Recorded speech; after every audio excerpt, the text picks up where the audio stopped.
우리 교회 종교인 수련회 2박 3일 동안 골로새서 말씀을 나누었습니다.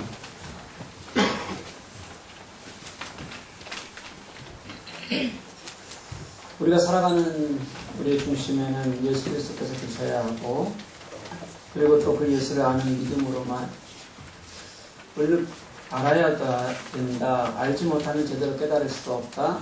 제대로 살 수도 없다. 그래서 진짜 예수 그리스도를 아는 것으로만 삶을 살아갈 수 있다. 이렇게 나누었습니다. 그래서 우리 속에 하나님을 아는 삶이, 하나님을 아는 지식이 채워지면, 이게 채워진다는 것은 쌓인다는 거거든요. 넘친다는 겁니다. 그렇게 되면 나의 삶의 영역에서 예수가 가장 중요해지고 커지게 되고 결단하게 되지 않겠어요? 또 삶에서 드러나는 것이 아름답게 보이지 않겠습니까? 그래서 다른 이들에게 이것이 예수 그리스도가 영광되는 일로 보이지 않겠어요? 이것이 채우고 남는 원리인 것 같습니다. 다들 이렇게 얘기합니다. 힘들어요. 지쳐요. 나 혼자 살기도 어려워요. 그런데 골로새서는 그것이 혼자 하는 것이 아니라고 말씀합니다. 여러분, 혼자 하려고 발버둥 치니까 그럴 수 있습니다. 근데 혼자서는 절대 할 수 없는 일이거든요. 우리 스스로는 아무것도 할 수 없다. 내가 하려고 노력해봤더니 그게 가능하지 않더라. 사실은 이게 성경이 우리들에게 지금까지 늘 말씀하고 계시는, 가르치는 것인지도 모르겠습니다.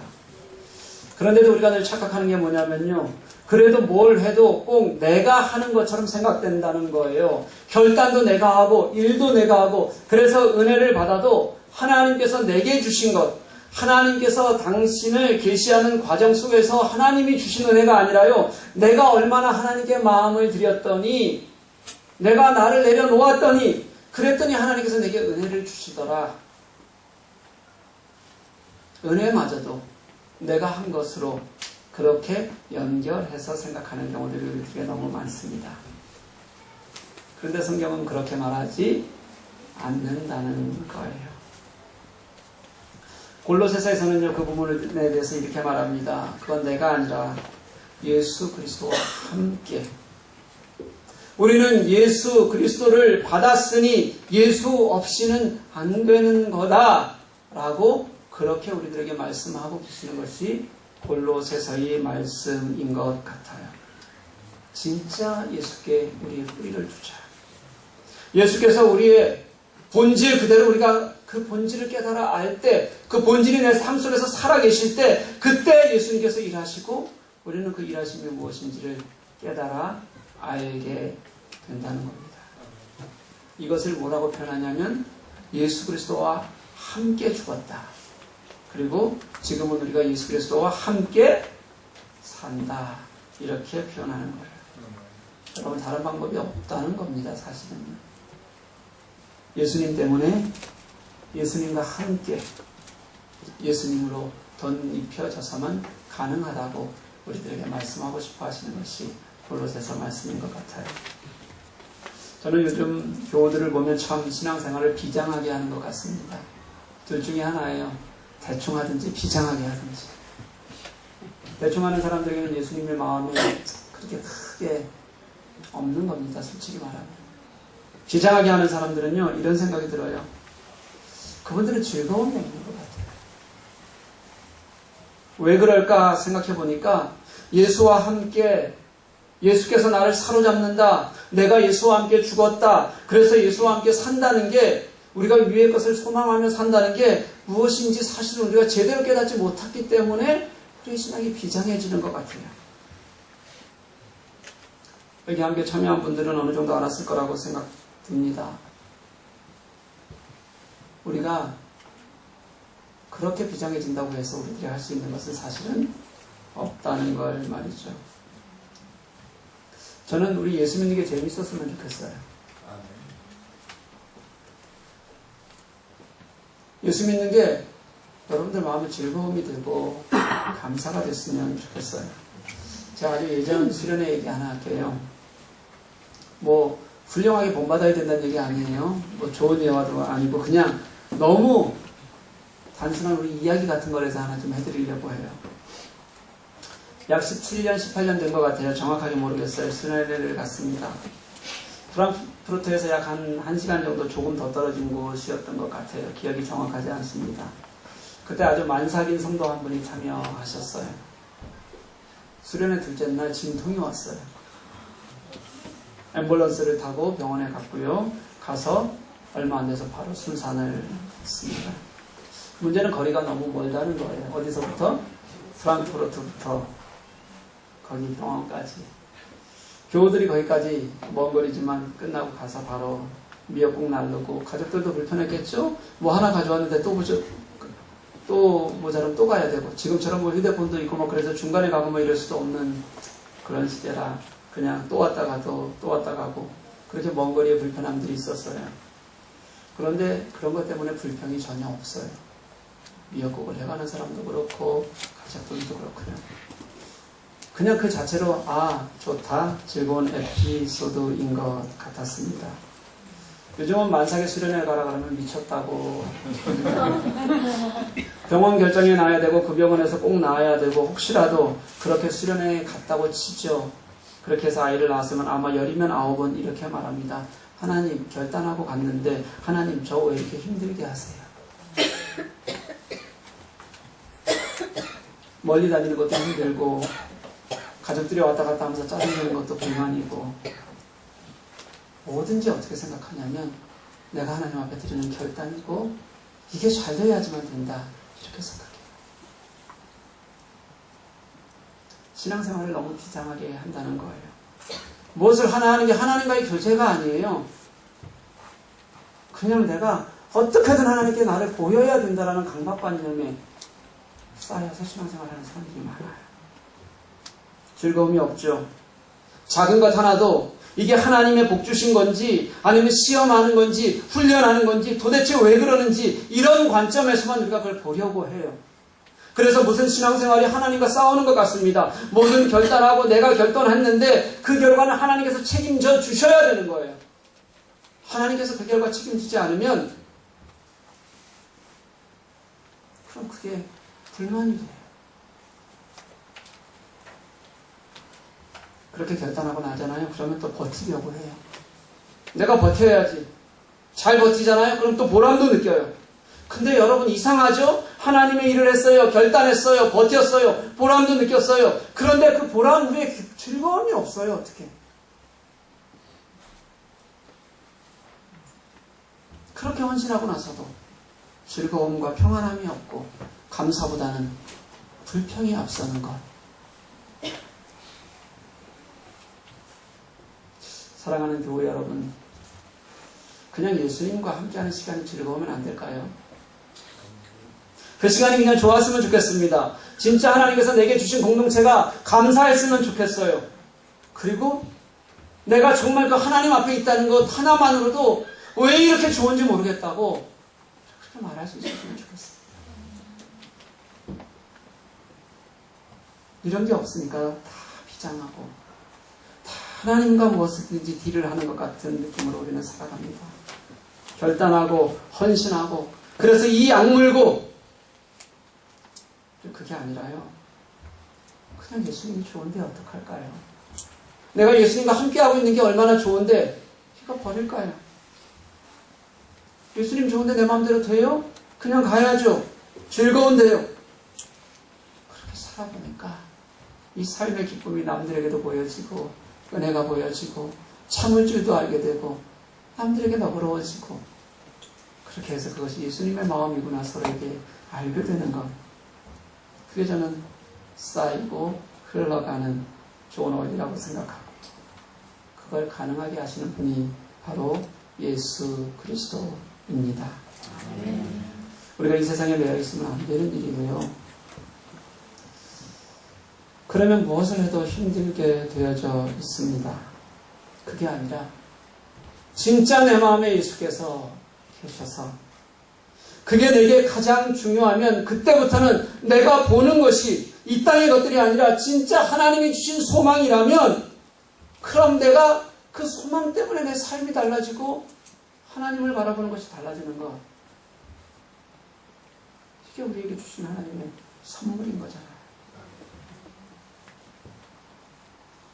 우리가 어제 읽었던 말씀 중에 이런 말씀이 있습니다. 그리스도의 평강이 너희 마음을 주장하게 하라. 너희는 평강을 위하여 한 몸으로 부르심을 받았나니.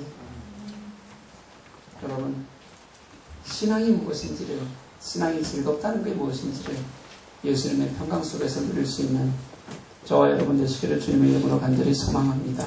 네. 오늘 본문에서는 우리가 사람의 이름을 줄줄이 읽었습니다. 바울이 동역자로 소개하고 있는 사람들입니다.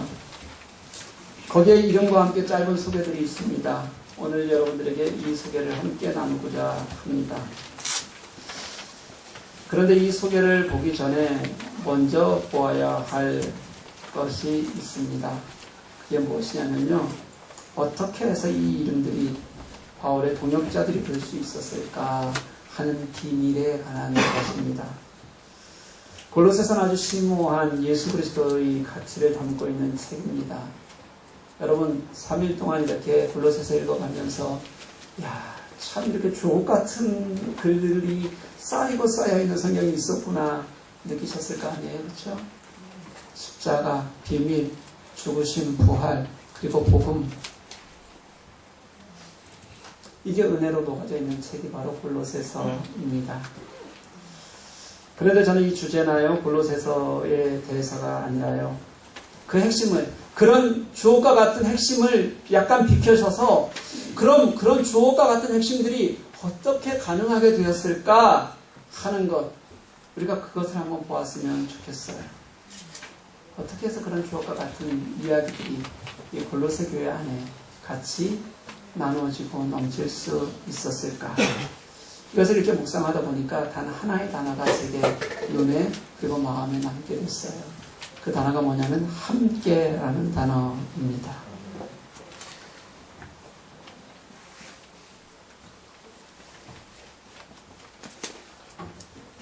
먼저 이 함께가 가진 예수 그리스도와 인간 사이의 관계를 한번 볼게요. 골로새서 2장 12절을 보면 우리가 서로 예수 그리스도와 함께 장사되었다. 그리고 예수 그리스도와 함께 일으키심을 받았다. 이렇게 말씀합니다. 2장 20절 말씀을 봐도요, 너희가 세상 초등학문에서 그리스도와 함께 죽었거든. 이렇게 말씀하고 있습니다. 먼저 가장 중요한 거, 그리스도와 인간관계의 관계에서 보면요, 이 함께가 너무도 중요한 예수 그리스도께 가는 통로로 우리들에게 말씀하고 있다는 거예요.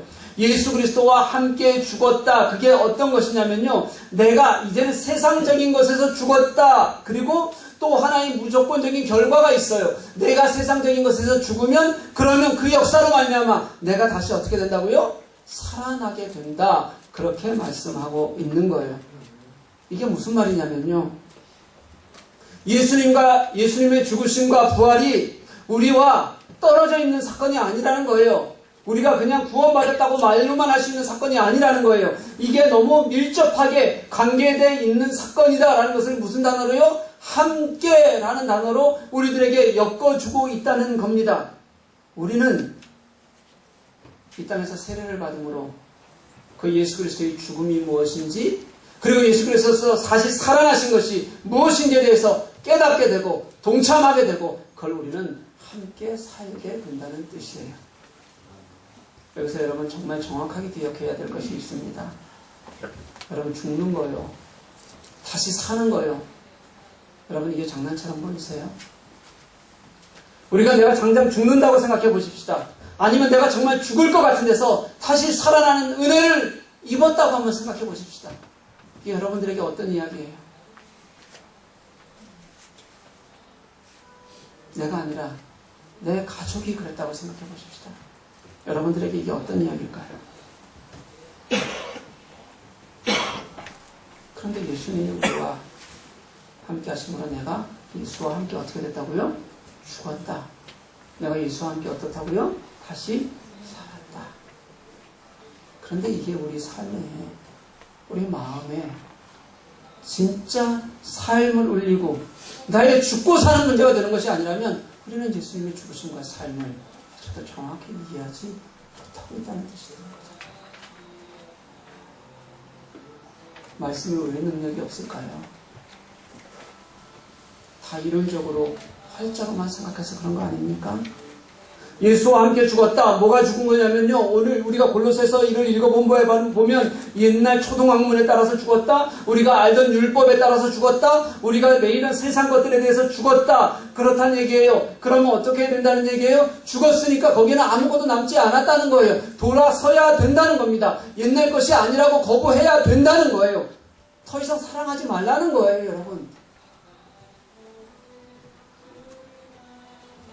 그게 함께 죽었다. 그리스도와 함께 죽었다는 표현이에요. 그리고 다시 살아나는 거죠. 누구와 함께 살아요? 그리스도와 함께 사는 겁니다. 이것을 갈라디아서 2장 20절에서도 분명히 말씀해 줍니다. 내가 그리스도와 함께 십자가에 못 박혔나니 그런즉 이제는 내가 사는 것이 아니요 오직 내 안에 그리스도께서 사시는 것이라. 이제는 내가 사는 것이 아니요 오직 내 안에 그리스도께서 사시는 것. 이게 도대체 무슨 말이냐는 거예요. 이걸 갈라디아서 2장 20절 하반절 말씀에서는 아주 정확하게 다시 부연 설명해요. 뭐라고 설명하냐면요. 이제 내가 육체 가운데 사는 것은 나를 사랑하사 나를 위하여 자기 자신을 버리신 하나님의 아들을 믿는 믿음 안에서 사는 것이다. 아멘. 그게 그냥 예수로 산다 이렇게 우리가 말로만 알고 있다는 뜻이 아니라요. 이제는 우리가 예수님을 내 육체로 산다 이렇게 표현하고 있는 거예요. 무슨 뜻이냐면요. 예수의 나를 위하여 죽으신 자기 목숨을 버리신 그 예수 그리스도의 삶이 이제는요. 우리에게도 똑같이 있다 이렇게 말씀하시는 거예요.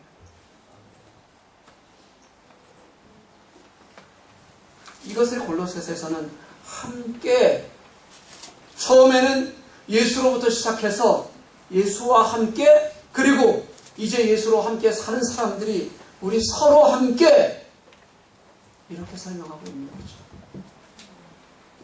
그 함께가 정말 예수 그리스도와 함께하는 삶으로 드러나면 그게 헌신입니다. 그게 결단이에요. 그게 고백이에요. 그리고 우리가 주제로 삼듯이 나눔이에요. 그래서 우리가 예수와 함께하는 것을 찬양이라고 얘기한다면요. 우리 서로 그 예수와 함께하는 것이 우리 서로가 함께하는 것으로 바뀌면 그것을 나눔이다. 이렇게 얘기할 수 있는 거예요. 이 나눔의 근거가 예수 그리스도의 십자가 복음이 됩니다. 여러분 십자가를 믿으십니까? 이 십자가를 믿는 믿음이 우리에게 수고로 나타나면 그게 사랑입니다. 우리가 그것을 어떻게 살아갈 수 있을까? 이 땅에서 살아가는 힘을 찾자면 그게 바로 예수께서 우리들에게 이루실 완전한 구원에 대한 소망이 됩니다. 이것을 날마다 소망하며 우리는 살아가는 것입니다. 내가 예수 안에 있는 것이 은혜. 예수 안에 있기 때문에 그것이 즐겁고 기쁘고 위의 것을 바라보는 소망이 있고 그래서 이것이 나누어지는 은혜. 이것을 우리는 채우고 나눈다고 그렇게 말할 수 있는 것입니다. 사랑하는 교회 여러분, 내가 하려고 발버둥 치지 마시고 예수와 함께 먼저 죽으시기 바랍니다. 예수와 함께 다시 삶을 사시는 우리가 되기를 간절히 소망합니다. 아멘.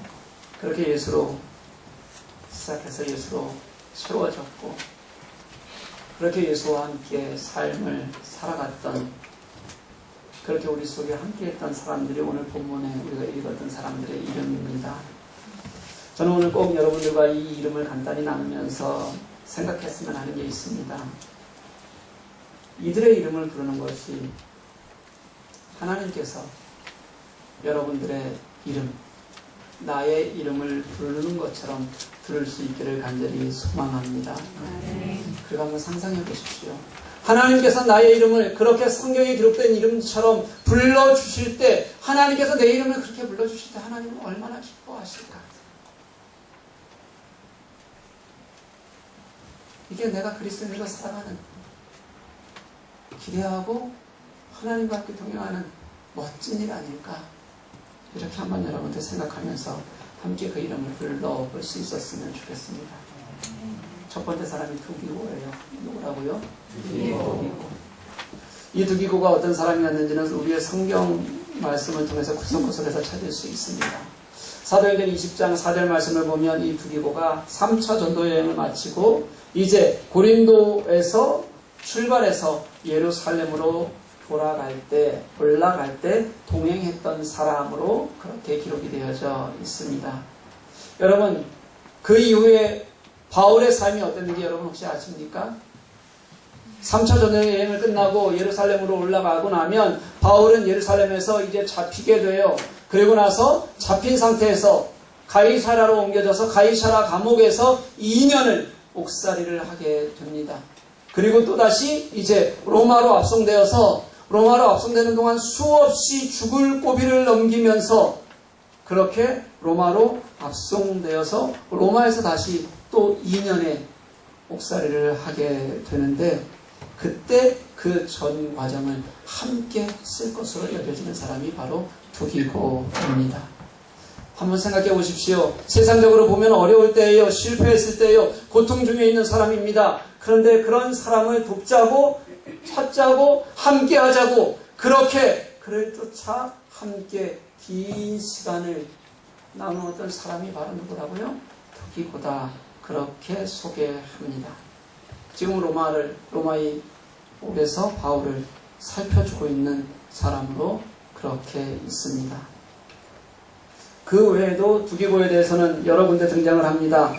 이 두기고가 등장할 때마다 가장 많이 하는 일이 뭐냐면 바울의 편지를 각 교회에 전달하는 역할을 하는 일이었어요. 아시아로 보내는 편지 중에서 에베소 교회로 가는 편지도 두기고의 손에 들려졌었고요. 오늘 우리가 읽었던 이 골로새로 가는 편지도 두기고의 손에 들려서 갔고요. 그리고 디모데에게 편지를 가지고 갈 때도 두기고에게 편지를 부탁했고요. 그리고 디도에게 가서 어딘가로 불러서 바울을 만날 수 있도록 우리 해달라고 그런 메신저 역할을 할 때도 그때도 누굴 보냈냐면 두기고를 보냈어요.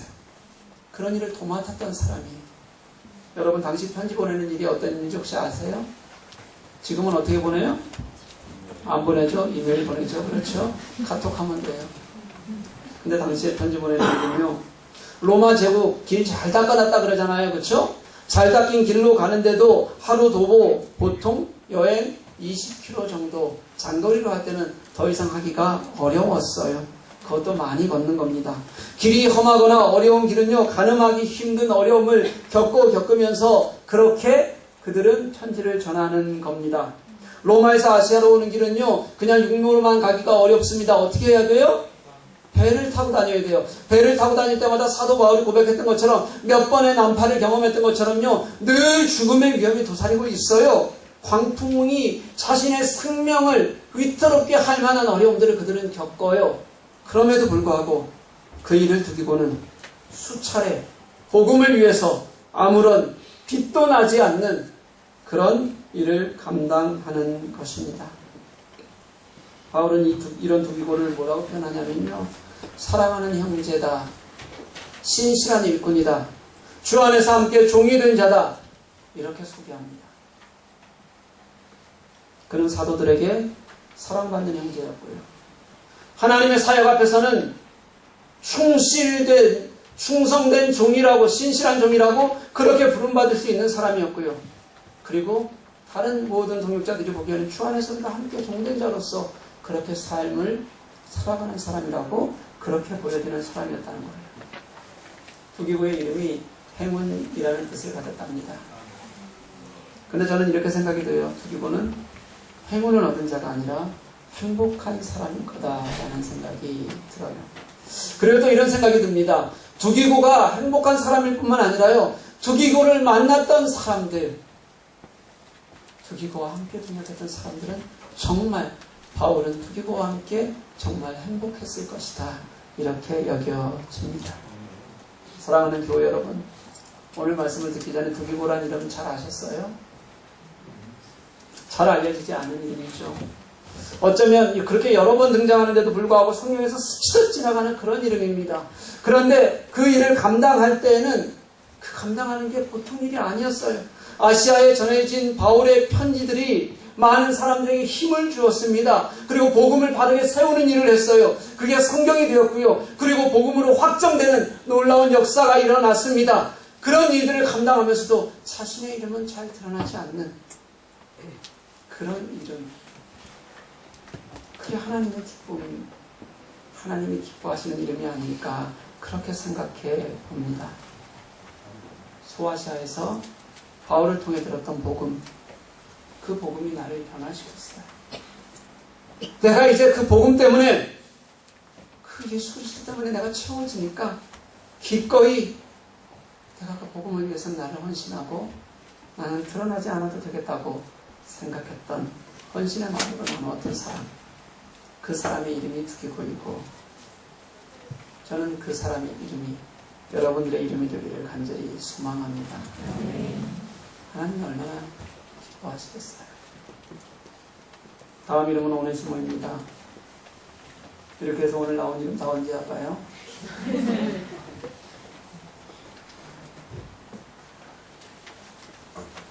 두기고가 바울을 만나고 회심했던 그런 그냥 평범한 일상의 사람이었다면 오네시모는 도망친 노예 출신입니다. 지금 이것은 골로새 교회로 편지를 보내고 있는데요. 이 골로새 교회의 리더급 인물 중에 한 사람의 이름이 빌레몬이라는 사람이 있었습니다. 이 빌레몬의 노예였다가 도망쳤던 사람이 바로 누구냐면 오네시모입니다. 당시에 노예는 주인의 소유물이었습니다. 노예가 도망가잖아요. 그러다 붙잡히잖아요. 둘 중 하나예요. 이거는 순전히 주인에게 달려 있었습니다. 십자가형에 처해서 죽일 수 있었어요. 또 하나는 그렇지 않으면 도망자라는 라틴어 첫 글자인 F를 여기다가 인으로 바꿔버리는 겁니다. 이 사람은 도망했던 노예다. 절대로 그걸 가지고는 이제 어떤 정상적인 삶도 살아갈 수 없는 그런 존재로 만들어 버리는 거예요. 그런 오네시모가 바울을 만났어요. 그리고 그리스도인이 되었습니다. 이 사람을 살리고 싶어졌어요, 바울이. 이 사람이 하나님의 사람으로 계속 사역하는 사람이 되게 하고 싶었어요. 그리고 자신이 잘못했던 것들을 회개하고 내어놓고 그러고 사역하게 하고 싶었어요. 그래서 편지를 쓰는 게 바로 무슨 서예요? 빌레몬서죠. 그 빌레몬서에서 오네시모를 바울은 이렇게 소개합니다. 갇힌 중에서 낳은 아들 오네시모. 내가 갇혔는데 그때 내가 아들을 하나 낳았는데 이게 오네시모다. 그 다음 절에는 뭐라고 소개하냐면요. 저가 전에는 내게 무익하였으나 이제는 나와 너에게도 유익함으로 이렇게 설명합니다. 오네시모가 변했다는 거예요.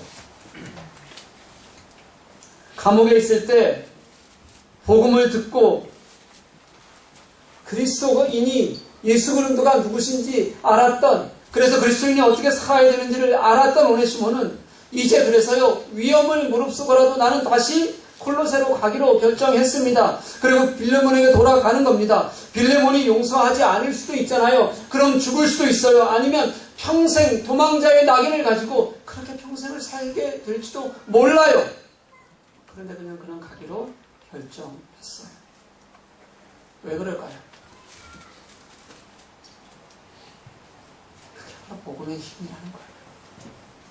복음이 그를 바꿔내는 겁니다. 예전에는 그가 무익한 사람이었는데 이제는 복음에 너무 필요한 사람이 되었고 그런 존재가 되었다는 거예요. 무익했던 그가 이제는 너무 유익한 존재가 되었다.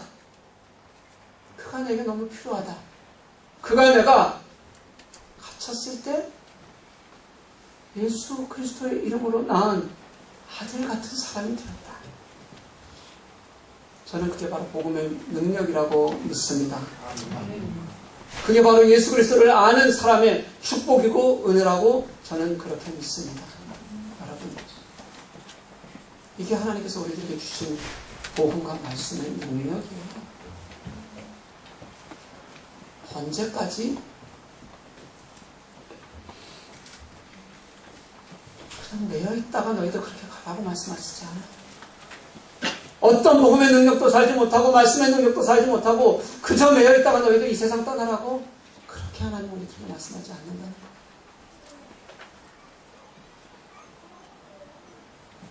가친 중에서 낳은 아들 같았던 사람. 전에는 이 사람이 무익했는데 예수 그리스도를 만나고 나서 이 사람이 우리에게 유익하다. 복음의 일꾼이다. 그렇게 부를 수 있었던 오네시모.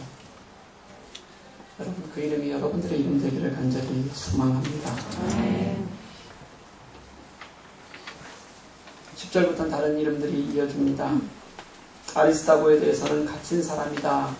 이렇게 함께 갇힌 사람이다 말하고요. 바나바의 생질 마가에게는 무난 인사를 소개합니다. 아리스타고도 마찬가지로 두기고처럼 3차 전도여행 끝 무렵에 모든 어려운 시기를 사도 바울과 함께 지냈던 사람입니다.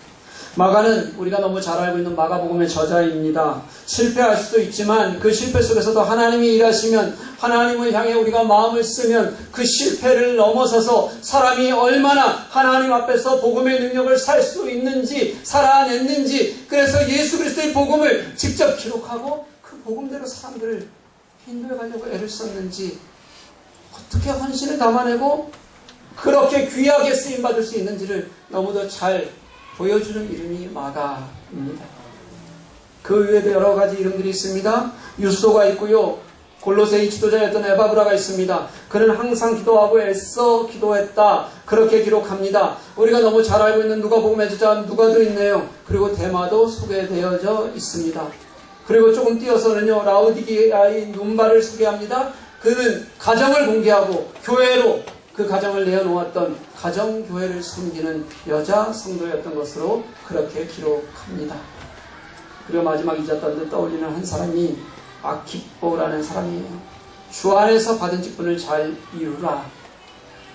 그런 권면의 기도가 들어있는 걸 보면 그리고 이 아키뽀가 빌레몬서에 보면 빌레몬서의 공동 수신자로 쓰여져 있는 것을 보면 아마도 정말 격려해야 되고 힘을 얻어야 되는 그런 사역을 힘겹게 감당하고 있는 그런 사람이 아니었을까 생각이 됩니다.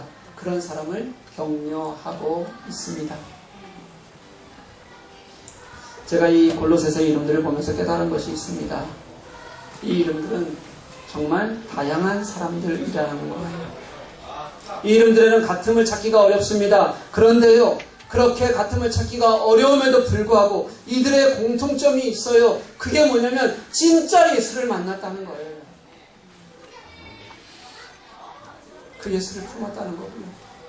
그 예수가 그들에게 채워졌다는 거고요. 그래서 그들에게서 이것이 넘쳤다는 거고요.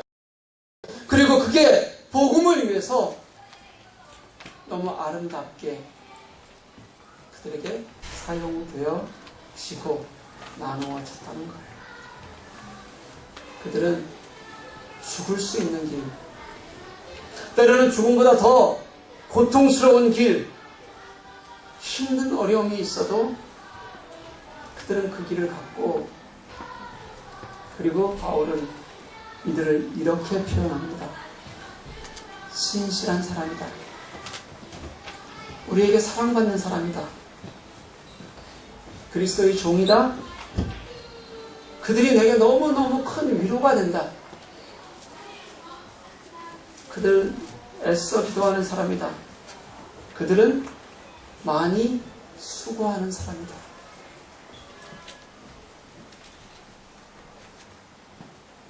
이게 바로 예수가 깊이 깨달아지고요. 깨달아졌다는 것이 이론이 아니라 예수님 자체로 그 안에 있는 것이 좋아서 머물고 싶고 채워진 사람들이 가졌던, 보여주던 모습이었던 것 같습니다. 어제 이런 질문 받았잖아요. 우리가 이 어려운 삶을 살면서 그게 가능할까요? 오늘 이 사람들이, 이 이름들이 너무도 평범했던 사람들, 너무도 모자랐던 사람들이 예수 그리스도의 이름 하나로 변화되고 하늘의 것을 소망했을 때 어떻게 변할 수 있는지를 우리들이 보게 되는 것 같습니다. 그럴 때 하나님께서 얼마나 기뻐하실까요? 이렇게 평범한 사람들이 만들어내는 이 이름들을 하나님께서는 얼마나 아름답게 보실까요?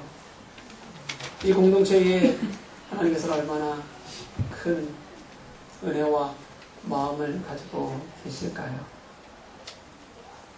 사랑하는 교회 여러분, 오늘 불렀던 이 이름들이 우리들의 이름이 될 수 있기를 간절히 소망합니다. 신앙생활은 혼자 하는 거 아니에요. 함께 하는 겁니다. 여러분, 나만 신앙생활 잘하면 되지? 잘못 배우셨어요. 나만 똑바로 하면 되지? 절대로 그런 마음으로 다른 사람에게 영향을 못 주십니다. 채워진 사람들은 그렇게 얘기하지 못해요. 진짜 복음이 내 속에 살아있는 사람들은 그렇게 말하면 안 돼요. 먼저 예수와 함께하는 우리가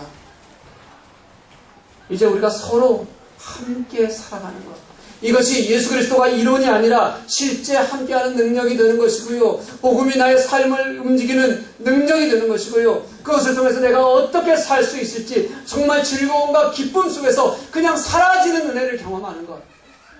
그래서 내가 이 공동체 안에 있는 게 같이 나누는 게 그냥 즐거운 것. 이것이 여러분들의 삶이 되고 저의 삶이 될 수 있기를 간절히 소망합니다. 누구라도 할 수 있는 일이에요, 여러분. 특별해야 하는 일이 아니라는 거예요. 저는 저와 여러분들의 이름이 이렇게 예수 그리스도를 함께 나누는 이름 속에서 함께 볼 수 있기를 간절히 소망합니다. 그 행복 함께 누릴 수 있었으면 좋겠어요. 그 구원의 본질이 우리의 것이었으면 좋겠습니다. 그래서 예수로 채워졌으면 좋겠습니다. 우리가 예수의 삶이 나의 본질이 되어서 살아가는 것이 처음에는 기쁜 일이고 감사한 일이고 너무 즐거운 일이고, 그래서 이것이 나누어진다는 것이 어떤 나의 큰 결단, 내가 하겠다고 발버둥 쳐서 하는 것이 아니라 하나님이 하시기 때문에 기쁜 일이고, 그것이 나누어지는 은혜를 동일하게 같이 누릴 수 있었으면 좋겠습니다. 우리 교회가 그렇게 내 속에 예수님이 들어오면요, 송두리째 바뀌어지고, 그래서 우리 삶이 변화되고 드려지고 하나님 앞에서 아름다운 이름으로 함께 불려지기를 주님의 이름으로 간절히